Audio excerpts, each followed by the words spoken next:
everybody. Today I want to show you how to make this pumpkin, which I call it calabaza. And I stuffed my conchas with it.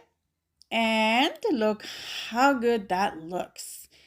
I use it for my baking needs, and I've also used it for some pumpkin empanadas. So let me show you how I made this.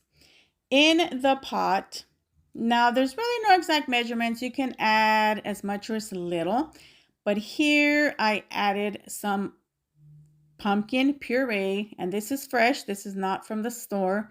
I made this, and you will find a recipe for that down below. I added about half a piloncillo and 1 cinnamon stick. Cooking this on, I think I did medium low because I did not want to burn it. And this is going to take time because the piloncillo has to cook down.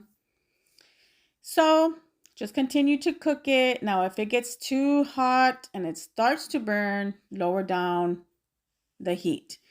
Once that was all done, I took out the cinnamon stick and just continue to cook it maybe about another 3 minutes, making sure that piloncillo has cooked it down.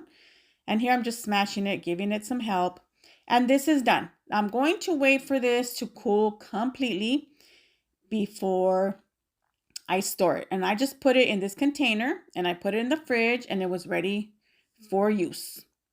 It is really delicious. I hope you gave it a try. And I hope you subscribe, like, and share my video. We will see you next time. Bye.